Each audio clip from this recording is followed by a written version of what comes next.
โลกใบนี้ซ่อนความลี้ลับและมหัศจรรย์ไว้มากมายและหนึ่งในจำพวกนั้นคือสถานที่ที่มนุษย์ขนานนามว่าประตูสู่นรกหรือนรกบนดินด้วยสภาพแวดล้อมที่เต็มไปด้วยอันตรายทั้งความร้อนระอุที่สูงจนแทบจะหลอมละลายทุกสิ่งก๊าซพิษที่แผ่ซ่านอยู่ในอากาศและสภาพภูมิอากาศสุดโหดร้ายที่ไม่เอื้อต่อการดำรงชีวิตบางพื้นที่ยังผูกโยงกับตำนานความเชื่อที่เล่าขานสืบต่อกันมาหลายร้อยปีเหนือการควบคุมของมนุษย์สถานที่เหล่านี้ไม่เพียงท้าทายขีดจำกัดของธรรมชาติแต่ยังดึงดูดความสนใจจากนักวิทยาศาสตร์นักสำรวจและนักท่องเที่ยวผู้รักการผจญภัย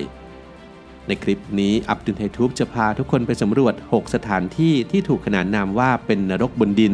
ซึ่งบางแห่งได้กลายเป็นแหล่งท่องเที่ยวชื่อดังระดับโลกในขณะที่บางแห่งอาจจะทำให้ต้องคิดให้รอบคอบก่อนจะเสี่ยงเข้าไปสัมผัสกับความโหดร้ายของธรรมชาติเหล่านี้ครับ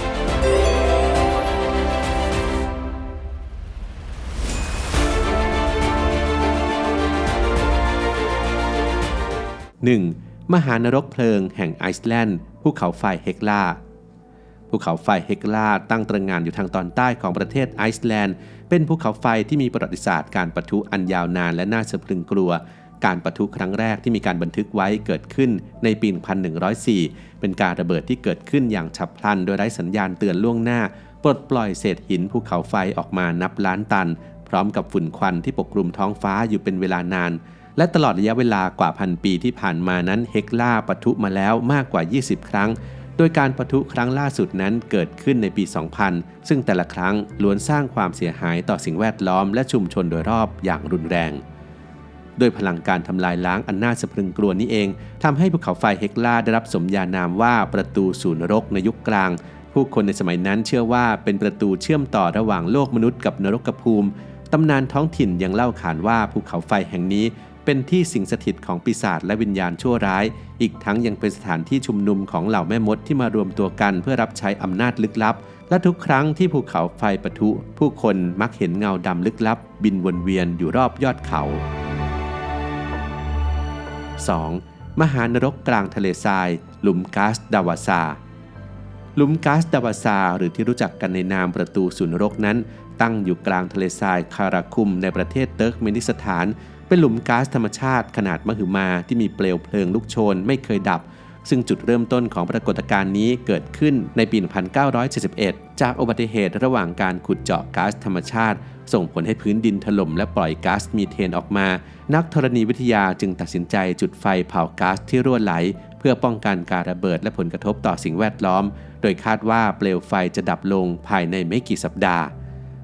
แต่เวลาผ่านไปกว่า50ปีเปลวเพลิงในหลุมขนาดเส้นผ่านศูนย์กลาง70เมตรและลึก20เมตรนี้ก็ยังคงลุกไหม้อย่างต่อเนื่องจากมีช่องก๊าซใต้พื้นผิวเมื่อพื้นดินซุดตัวก๊าซธรรมชาติที่หยุดลึกลงไปก็จะไหลขึ้นมาแทนที่อย่างไม่มีที่สิ้นสุดในเดือนพฤศจิกายนปี 2013 จอร์จโคโรนิสนักสำรวจชื่อดังชาวแคนาดาได้สวมชุดป้องกันความร้อนแบบเดียวกับที่ใช้สำรวจภูเขาไฟลงไปสำรวจก้นหลุมเป็นครั้งแรกและเขาค้นพบแบคทีเรียสายพันธุ์พิเศษที่ทนความร้อนสูงได้ซึ่งก็ไม่เคยพบที่ไหนบนพื้นผิวโลกมาก่อนแม้จะเป็นสถานที่อันตรายและน่าหวาดหวั่นแต่หลุมไฟนิรันดร์แห่งนี้กลับกลายเป็นแหล่งท่องเที่ยวยอดนิยมและเป็นแลนด์มาร์คสำคัญที่ทำให้ชาวโลกจดจำประเทศเติร์กเมนิสถาน 3. มหานรกสีเลือดทะเลสาบเนตรอนทะเลสาบเนตรอนในประเทศแทนซาเนียเป็นปรากฏการณ์ธรรมชาติอายุกว่า 1.5 ล้านปีที่เกิดจากการเคลื่อนตัวของเปลือกโลกราวกับเป็นทั้งคำสาปจากนรกและพรจากสวรรค์ด้วยสีสันแปลกตาของผืนน้ำที่เปลี่ยนเป็นสีแดงสดหรือส้มในบางฤดูกาลอันเป็นผลมาจากความเข้มข้นของเกลือและแร่ธาตุที่สูงจนแทบไม่มีสิ่งมีชีวิตใดสามารถอาศัยอยู่ได้ชื่อของทะเลสาบมาจากสารประกอบธรรมชาติอย่างโซเดียมคาร์บอเนตและโซเดียมไบคาร์บอเนตที่เกิดจากการสะสมของเท่าภูเขาไฟจากหุบเขาเกรทลิฟต์ส่งผลให้น้ำในทะเลสาบมีความเป็นด่างสูงด้วยค่า pH ระหว่าง 9 ถึง 10.5 และอุณหภูมิที่อาจพุ่งสูงถึง 60 องศาเซลเซียสสัตว์ที่พลัดตกลงไปจะถูกแร่ธาตุเข้มข้นเคลือบร่างจนกลายเป็นรูปปั้นหินสำหรับมนุษย์แม้จะไม่กลายเป็นหินแต่การสัมผัสน้ำในทะเลสาบจะก่อให้เกิดการระคายเคืองรุนแรงและแผลไหม้ได้แม้จะได้ชื่อว่าเป็นทะเลสาบแห่งนรกแต่ที่นี่กลับเป็นถิ่นที่อยู่สำคัญของนกฟลามิงโกพันธุ์เล็ก ที่มาวางไข่ในช่วงเดือนสิงหาคมถึงตุลาคมและนอกจากนี้ก็ยังมีแบคทีเรียบางชนิดที่สามารถเติบโตได้ในสภาพแวดล้อมสุดโหดเมื่อถึงฤดูแล้งน้ำที่ลดระดับก็จะทำให้แร่ธาตุเข้มข้นขึ้นเปลี่ยนสีน้ำให้กลายเป็นสีแดงดั่งเลือดการสังเคราะห์แสงของแบคทีเรียไม่เพียงสร้างสีสันให้ทะเลสาบแต่ยังสร้างระบบนิเวศที่เหมาะสมสำหรับฝูงฟลาเมงโกที่มาหากินสาหร่ายและแบคทีเรียเป็นอาหารอีกด้วย 4.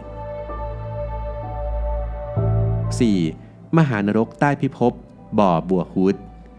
ท่ามกลางผืนทะเลทรายในจังหวัดอัลมาราทางตะวันออกของประเทศเยเมน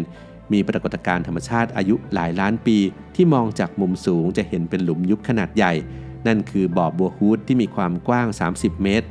ชาวบ้านในพื้นที่ต่างหวาดกลัวสถานที่แห่งนี้จากตำนานที่เล่าขานกันมาหลายร้อยปีว่าเป็นคุกขังพูดผีปีศาจหรือที่ชาวมุสลิมในท้องถิ่นเรียกว่ายินที่ถูกสาปให้อยู่ใต้บ่อน้ำและจะดูดศีรษะของผู้ที่กล้าลงไปอีกทั้งยังมีกลิ่นเหม็นฉุนลอยขึ้นมาจากหลุมทำให้ผู้คนพยายามหลีกเลี่ยงการเดินทางผ่านบริเวณนี้ด้วยความเกรงกลัวโชคร้ายจนได้รับสมญานามว่าบ่อน้ำแห่งนรกก่อนปี 2021 ไม่เคยมีใครลงไปถึงก้นหลุมมาก่อนมีเพียงนักสำรวจสมัครเล่นที่ลงไปได้ลึกสุดเพียง 50-60 เมตรเท่านั้นจนกระทั่งกลางเดือนกันยายนปี 2021 ทีมสำรวจถ้ำโอมานได้ลงไปสำรวจถึงก้นหลุมที่ความลึก 112 เมตรพบว่าด้านล่างมีความกว้างถึง 115 เมตรประดับด้วยหินงอกหินย้อยและไข่มุกถ้ำที่งดงามพบซากสัตว์จำนวนหนึ่งและน้ำตกธรรมชาติ 4 แห่งที่สำคัญคือน้ำในถ้ำเป็นน้ำบริสุทธิ์ที่ไม่มีพิษภัยอย่างที่เล่าลือกันมาแต่อย่างใด 5. มหานรกเดือดแอ่งดานาคิวแอ่งดานาคิวตั้งอยู่ในทะเลทรายดานาคิวทางตะวันออกเฉียงเหนือของประเทศเอธิโอเปียเป็นแอ่งรูปพัดขนาดมหึมาที่ขึ้นชื่อว่ามีสภาพแวดล้อมโหดร้ายที่สุดแห่งหนึ่งของโลกด้วยอุณหภูมิที่สูงกว่า 50 องศาเซลเซียสและพื้นที่ที่ปกคลุมไปด้วยเกลือจนไม่มีพืชชนิดใดสามารถเติบโตได้ทุกปีระดับน้ำในแอ่งจะลดลงประมาณ100มิลลิเมตรก่อให้เกิดภาวะแห้งแล้งรุนแรงแอ่งดานาคิวตั้งอยู่ในเขตภูเขาไฟดันลอนที่ยังคงคุกรุ่นและปะทุลาวาอยู่บ่อยครั้งพื้นที่แห่งนี้เต็มไปด้วยบ่อน้ำร้อนแอ่งลาวาและแหล่งแร่ธาตุที่สร้างภูมิทัศน์สีสันแปลกตาทั้งสีเหลืองของกำมะถันสีเขียวของกรดซัลฟิวริกและสีแดงของแร่เหล็กจนดูราวกับเป็นภูมิประเทศบนดวงดาวอื่นด้วยสภาพแวดล้อมที่โหดร้ายสุดขั้วนี้จึงได้รับสมญานามว่าดินแดนนรกแม้จะมีสภาพแวดล้อมที่โหดร้ายแต่แอ่งดานาคิวกลับเป็นแหล่งทรัพยากรสำคัญโดยเฉพาะอุตสาหกรรมเหมืองเกลือจากชั้นเกลือใต้พื้นดินที่หนาหลายกิโลเมตรชนเผ่าอาฟาได้ทำการขุดเกลือด้วยมือและขนส่งด้วยอูฐมาหลายศตวรรษจนกลายเป็นศูนย์กลางการค้าเกลือที่สำคัญของทวีปแอฟริกามานับพันปีนอกจากนี้สภาพแวดล้อมที่คล้ายคลึงกับดาวอังคารและดาวอื่นๆในระบบสุริยะทำให้นักวิทยาศาสตร์ใช้พื้นที่นี้เป็นแบบจำลองในการศึกษาการดำรงชีวิตในสภาพแวดล้อมสุดขั้วความแปลกประหลาดและความงามที่ซ่อนอยู่ในความโหดร้ายนี้ได้ดึงดูดทั้งนักท่องเที่ยวผู้รักการผจญภัยและนักวิจัยจากทั่วโลกให้มาเยือน 6. มหานรกโบราณพลูโตเนียนเมืองปามุกคาเล่ทางตะวันตกเฉียงใต้ของประเทศทูเคียเป็นที่ตั้งของเฮียราโพลิสเมืองโบราณยุคกรีกโรมันที่สร้างขึ้นในศตวรรษที่ 2 ก่อนคริสตกาลเมืองนี้มีชื่อเสียงในฐานะศูนย์กลางการรักษาโรคด้วยน้ำพุร้อนใต้ดินและสปาที่โดดเด่นแต่สิ่งที่น่าสนใจที่สุดคือพลูโตเนียนสถานที่ศักดิ์สิทธิ์และลึกลับที่ชาวกรีกโรมันโบราณเชื่อว่าเป็นประตูเชื่อมต่อสู่โลกใต้พิภพของเทพพลูโต